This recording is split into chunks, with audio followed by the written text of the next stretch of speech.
Paper leak मामले में CM Yogi Adityanath का बयान भी सामने आ गया है। अब तक 23 आरोपियों की गिरफ्तारी हो चुकी है। दोषियों पर गैंगस्टर के तहत केस दर्ज कराया जाएगा। योगी आदित्यनाथ ने ये कहा, दोषियों की संपत्ति पर बुलडोजर चलाया जाएगा। दरअसल यूपी टेट परीक्षा रद्द होने के बाद उत्तर प्रदेश सरकार ने दोबारा से परीक्षा कराने का फैसला भी ले लिया है और इसी बीच योगी आदित्यनाथ का बयान भी सामने आया, जिसमें उन्होंने कहा कि 23 लोगों की गिरफ्तारी हो चुकी है। जो दोषी होंगे उनके गैंगस्टर के तहत उन पर केस दर्ज किया जाएगा और उनकी संपत्ति पर बुलडोजर चलाया जाएगा। बीटीसी टीईटी का टेस्ट था, एक गिरोह कहीं से उसने पेपर लीक किया। हमने कहा पूरे पेपर को अभी निरस्त करो, पूरे गिरोह को गिरफ्तार कर लो, उन सभी बच्चों को सकुशल उनके घरों तक पहुंचाओ। 1 महीने के अंदर पारदर्शी तरीके से फिर से परीक्षा आयोजित करो।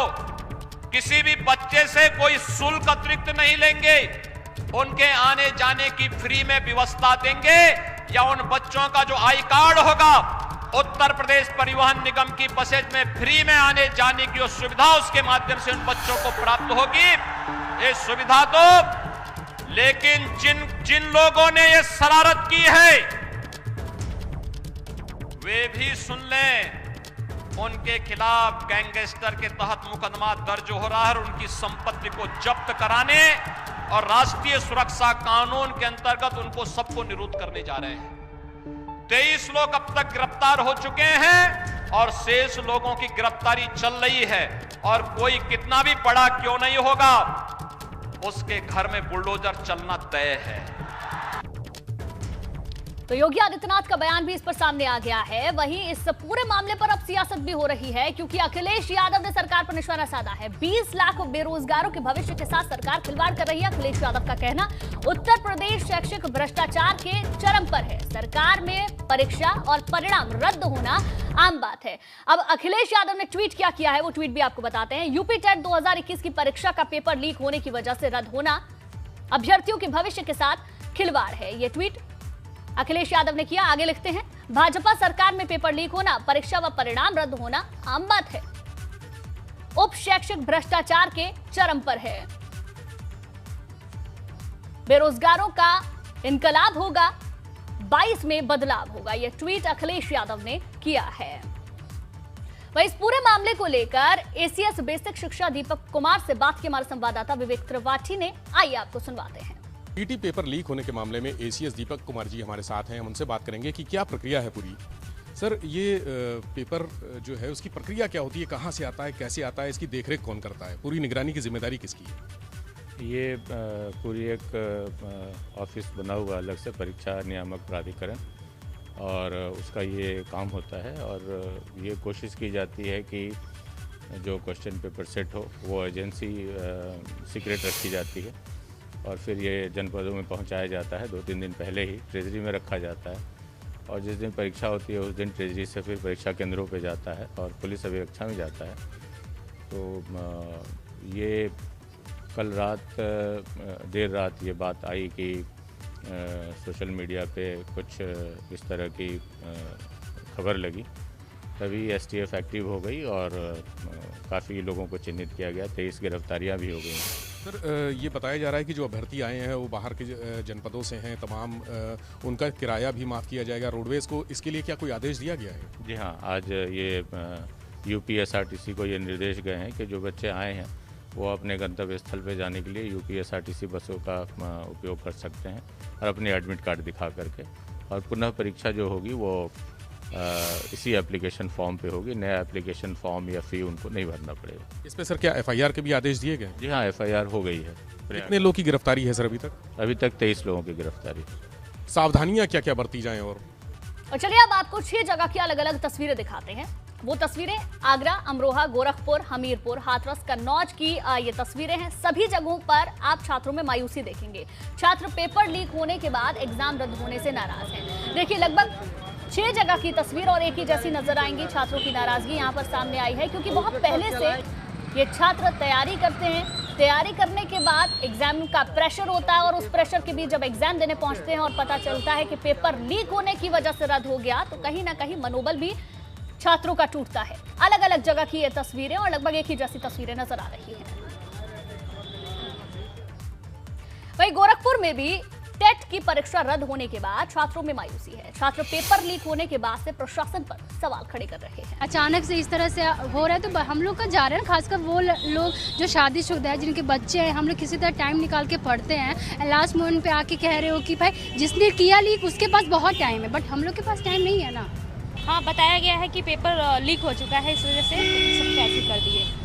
क्या मतलब रीजन वगैरह कुछ कारण बताया गया होगा? कारण यही बताया गया है कि पेपर आउट हो गया है। सर, रीज़न बताया गया है कि पेपर लीक हो गया है और पता नहीं क्यों बीजेपी सरकार में कोई भी अगर परीक्षा होती है, कोई भी वैकेंसी निकाली जाती है तो पहले तो रहता है कि बड़ी सावधानी पूर्वक किया जा रहा है, लेकिन उसके बाद यही होता है लास्ट मोमेंट पे कि लीक हो गया, ये हो गया, वो हो गया। इतनी मेहनत से हम लोग तैयारी करते हैं और पेपर अच्छा होने के बाद कैंसिल हो जाता है कि नहीं? गलत, ये क्या शिक्षा विभाग कर रहा है? रीजन यही बता रहे पेपर आउट हो गया, सिक्योरिटी नहीं है बढ़िया, और क्या पैसे के लिए और क्या।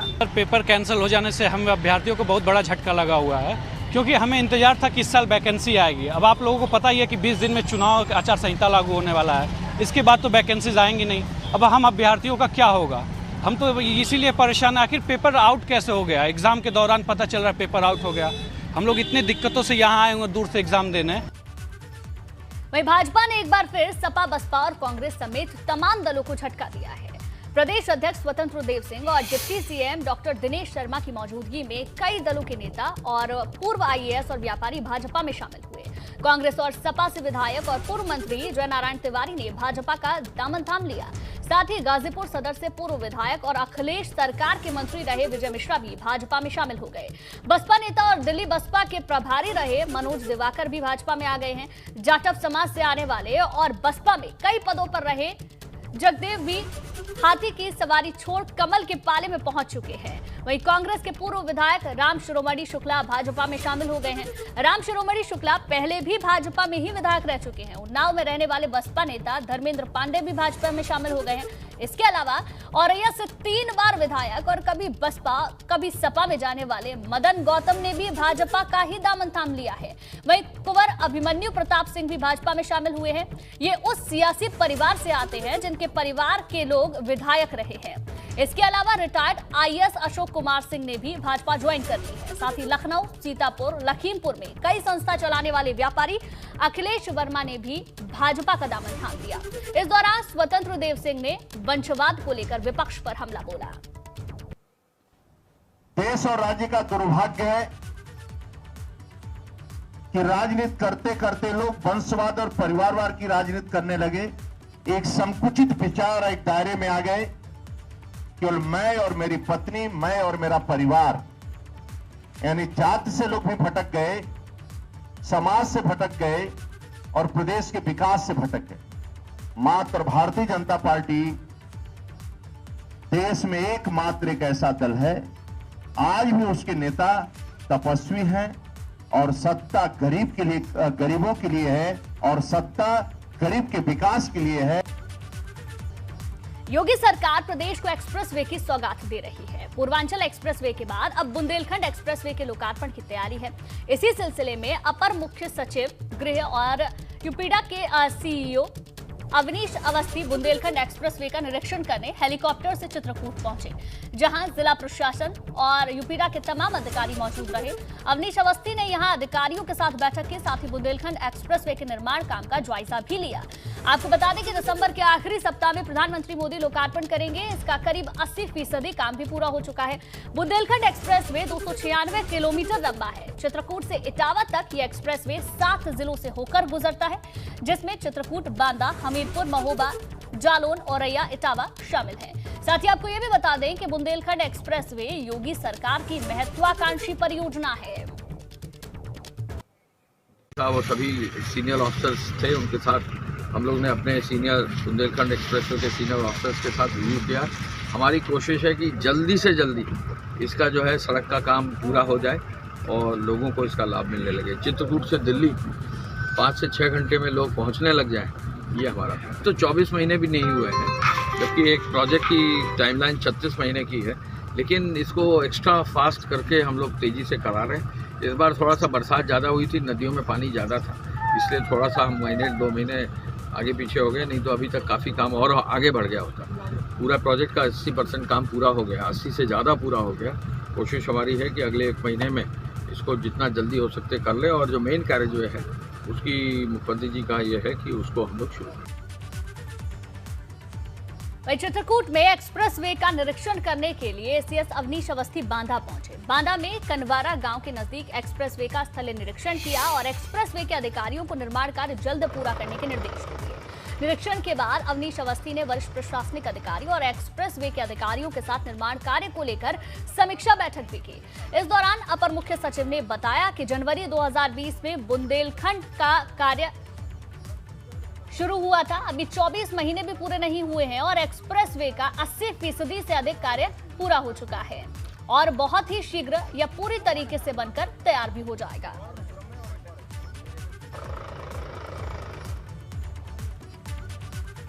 चलिए अब आगे बढ़ते हैं। आजमगढ़ के बिनानी गार्डन के मैरिज लॉन में शादी के स्टेज पर हर्ष फायरिंग का वीडियो वायरल हो रहा है। आप वायरल हुए वीडियो में युवक को साफ तौर पर फायरिंग करते हुए देख सकते हैं। देखिए तस्वीर आपकी टेलीविजन स्क्रीन पर। हर्ष फायरिंग का ये वीडियो अब सोशल मीडिया पर काफी वायरल हो रहा है। देखिए कई ऐसे मौके होते हैं जब इस तरीके के वीडियो सामने आते हैं। अब शादी के स्टेज पर किस तरीके से हर्ष फायरिंग की जा रही है उसका ये वीडियो सोशल मीडिया पर अब वायरल हो रहा है।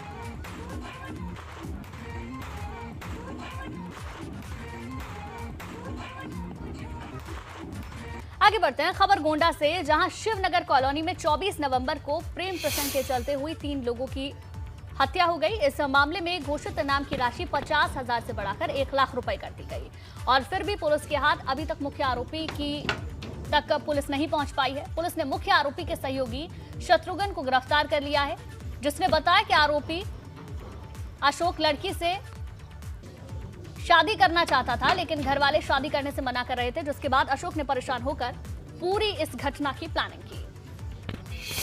पूछताछ के दौरान एवं जांच के दौरान यह निकलकर आया कि अशोक पिछले कई महीनों से इस घटना की प्लानिंग कर रहा था। शत्रुघ्न नामक इस युवक का पूरा सहयोग एवं सपोर्ट एवं कॉन्स्पिरेसी में शामिल रहने के कारण आज इसको गिरफ्तार करके भेजा जा रहा है। अन्य भी इनपुट्स हमें मिले हुए हैं और भी लोग जो घटना में शामिल होंगे और जो मुख्य अभियुक्त है उसके लिए 12 टीमों का गठन ऑलरेडी किया जा चुका है। एक व्यक्ति की गिरफ्तारी के उपरांत जल्दी जो मेन अभियुक्त है या अन्य भी अगर कोई लोग रहे हैं उनकी भी गिरफ्तारी जल्द से जल्द करा के इन सबको जेल भेजा जाएगा।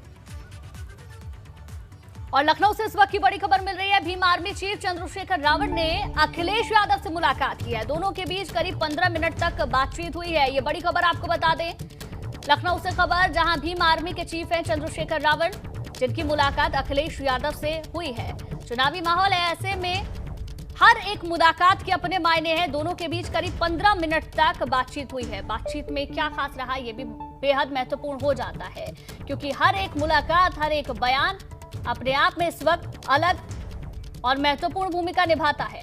भीम आर्मी के चीफ चंद्रशेखर रावत ने अखिलेश यादव से मुलाकात की है। चुनावी सरगर्मी तेज है, ऐसे में मुलाकात के क्या मायने, ये जानना बेहद जरूरी हो जाता है। और लगातार देखें तो अखिलेश यादव छोटी छोटी पार्टियों को अपने साथ लेकर चलते हुए आगे बढ़ रहे हैं और अपना कुनबा बढ़ा रहे हैं। अब ऐसे में भीम आर्मी चीफ चंद्रशेखर रावत से मुलाकात के क्या मायने हैं, ये हमारे संवाददाता भी जुड़ गए हैं। संवाददाता से जानेंगे। अनुभव शुक्ला हमारे संवाददाता ज्यादा जानकारी के साथ जुड़ गए हैं। अनुभव, ये इस मुलाकात के क्या मायने निकाले, क्योंकि लगातार हम देख रहे हैं अखिलेश यादव छोटी छोटी पार्टियों को साथ लेकर चल रहे हैं, अपना कुनबा बढ़ा रहे हैं और पूरी तरीके से चुनावी रणनीति तैयार कर रहे हैं। इस मुलाकात के क्या मायने हैं? देखिए, बिल्कुल अखिलेश यादव इसी कोशिश में है कि कैसे उत्तर प्रदेश में अलग अलग जो इलाके हैं वहाँ जिन लोगों का प्रभाव है, अलग अलग समाज से जो आते हैं, उनको कैसे अपने साथ जोड़ा जाए, कैसे चुनाव में उनको अपने साथ लाया जाए। अब तक तकरीबन 11 दल समाजवादी पार्टी के साथ गठबंधन कर चुके हैं। 2 दलों ने तो विलय कर लिया है समाजवादी पार्टी में।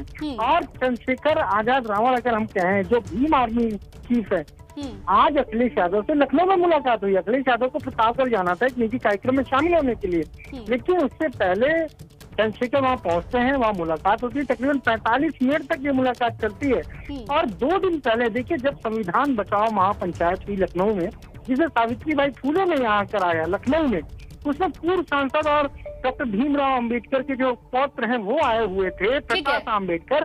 उन्होंने मंच से एक बड़ी बात कही, उन्होंने कहा था कि अखिलेश यादव के को मजबूत करना है, इसके लिए मायावती और चंद्रशेखर से अपील की थी कि वो भी साथ आए। तो शायद उस अपील का भी कुछ असर हुआ है और चंद्रशेखर ने मुलाकात की। जाहिर सी बात है कि चुनाव है, तो ऐसे में कहीं ना कहीं चुनाव कैसे लड़ा जाए। ठीक है, ठीक है अविनाश, आप बने रहिए हमारे साथ। और इस बीच एक बड़ी खबर ये भी सामने आ रही है, बसपा विधायक शाह आलम गुड्डू ने भी अखिलेश यादव से मुलाकात की है। दोनों के बीच करीब 1 घंटे तक मुलाकात चली है। अनुभव लगातार हमारे साथ बने हुए हैं। अनुभव, मुलाकातों का दौर लगातार चल रहा है। अखिलेश यादव हर दूसरे दिन किसी पार्टी के अध्यक्ष से मुलाकात कर रहे हैं। अब ये जो जानकारी अभी तक सामने आ रही है, इस मुलाकात के बारे में आपके पास क्या अपडेट है? देखिए, बिल्कुल जिस तरीके से 4 दिन पहले शाह आलम गुड्डू जमाली जो बीएसपी के विधायक हैं आजमगढ़ से, और वो नेता विधानमंडल दल भी बनाए गए थे बसपा के, उन्होंने एक पत्र मायावती को लिखा, विधायकी छोड़ी, फिर लिखा कि मैं विधानमंडल दल के नेता के पद से भी इस्तीफा देता हूँ। तभी से ये माना जा रहा था कि कहीं न कहीं समाजवादी पार्टी में उनकी बातचीत चल रही है, क्योंकि उनके जो और 6 साथी हैं वो पहले ही बागी होकर समाजवादी पार्टी ज्वाइन कर चुके हैं। तो उनके लिए भी कहीं न कहीं रास्ता समाजवादी पार्टी में बनाया गया था और आज उन्होंने मुलाकात भी की है। बिल्कुल बिल्कुल अनुभव, अब आने वाले वक्त में देखने वाली बात होगी कि इस मुलाकात के बाद क्या कुछ और भी हमें देखने को मिलेगा, क्योंकि दल बदलने का सिलसिला लगातार चल रहा है, सियासत लगातार चल रही है और लगातार राजनीतिक पार्टियां अपनी रणनीति भी तैयार कर रही है। बहुत बहुत शुक्रिया आपका हमारे साथ जुड़ने के लिए। ब्रेक के बाद आपका स्वागत है। आप देख रहे हैं गंगा दोपहर और हमारे साथ मूक बदर कार्यक्रम के लिए, मूक बदर समाचार के लिए पिंकी साथ में मौजूद हैं। आप मेरे साथ पिंकी को देखेंगे और अब आपको इस पूरे कार्यक्रम में क्या क्या आज की बड़ी खबरें ये बताएंगे। पेपर लीक होने के कारण उत्तर प्रदेश टीईटी की परीक्षा रद्द करनी पड़ी है। अब ये परीक्षा 1 महीने बाद फिर से कराई जाएगी। इस बीच पेपर लीक करने वाले गैंग पुलिस की गिरफ्त में है, जिससे पूछताछ की जा रही है, जिसके मास्टरमाइंड तक पहुंचा जा सके।